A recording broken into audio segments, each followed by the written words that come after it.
6 అబద్ధాలు 66 మోసాలతో రాష్ట్రంలో కాంగ్రెస్ పార్టీ అధికారంలోకి వచ్చిందని బీజేపీ రాష్ట్ర నాయకుడు రాంగోపాల్ రెడ్డి ఆరోపించారు.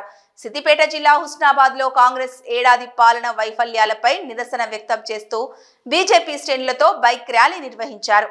420 హామీలతో ప్రజలను మభ్యపెట్టి కాంగ్రెస్ పార్టీ రాష్ట్రంలో అధికారంలోకి వచ్చిందని, వచ్చిన ఏడాది కాలంలో ఇచ్చిన హామీలలో అరకొర పథకాలను అమలు చేస్తూ గొప్పలు చెప్పుకుంటోందని బీజేపీ నాయకుడు రాంగోపాల్ రెడ్డి ఆరోపించారు. స్థానిక మంత్రి పొన్నం ప్రభాకర్ నియోజకవర్గంలో స్థానిక ప్రజలకు అనేక హామీలను ఇచ్చి ఏడాది కాలంగా వాటిని పట్టించుకున్న పాపాన పోలేదన్నారు. BRS Congress waste, BJP best అని ప్రజలు అంటున్నారని, వచ్చే 4 ఏళ్ల పాటు కాంగ్రెస్ ప్రభుత్వ వైఫల్యాలపై బీజేపీ పోరాటాలు చేస్తుందన్నారు.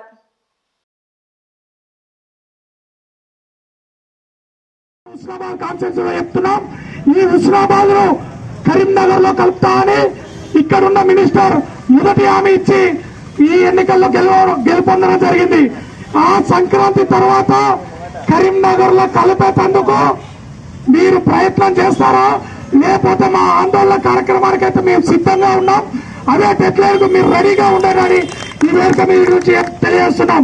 అదేవిధంగా పక్కగా ఉన్న కొత్తగూడ అజాయిషి లేదు, అలాంటి ఎన్నో తెలివి తక్కువ పనులు చేస్తున్నావు. కాబట్టి నీ కూడా ఈ హుస్నాబాద్ కాన్స్టిట్యూన్సీ నుంచి సంక్రాంతి డెడ్లైన్ తర్వాత ఖచ్చితంగా కరీంనగర్ లో కలిపేందుకు కొత్తగొండ మండలి కోసం, గ్రామాలలో ఉండే సమస్యల కోసం ఖచ్చితంగా పోరాటం చేస్తామని తెలియజేస్తూ కాంగ్రెస్ పార్టీ ఏడాది పాలనా వైఫల్యాలను నిరసిస్తూ ప్రజలకు తెలియజెప్పే కార్యక్రమంలో భాగంగా ఈరోజు మనం ఇక్కడ మోటార్ సైకిల్ ర్యాలీ నిర్వహించి నేటి నుంచి వచ్చే కాలమంతా బీజేపీ తెలంగాణలో అధికారంలోకి వచ్చేదాకా కూడా నిరంతర ప్రచారం నిర్వహించాలనేటువంటి ఉద్దేశంతో ఇవాళ మోటార్ సైకిల్ ర్యాలీ ద్వారా ఒక పోరాట సంకేతాన్ని, ఉద్యమ సంకేతాన్ని ఈ హుస్నాబాద్ నియోజకవర్గ ప్రజలకు, అదేవిధంగా ఉమ్మడి కరీంనగర్ జిల్లా ప్రజలకు, తెలంగాణ ప్రజలకు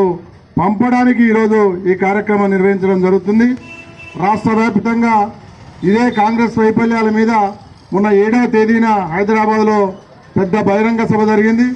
ఆ బహిరంగ సభలో రాష్ట్ర జాతీయ నాయకులు కాంగ్రెస్ పార్టీ ఇచ్చినటువంటి ఎన్నికల హామీలు, 6 గ్యారంటీలు, 66 హామీలు, 420 అంశాలు, 420 అంశాలను అమలు చేస్తామని చెప్పి ఇవాళ మోసం చేసి ఓటేసుకున్నటువంటి కాంగ్రెస్ పార్టీ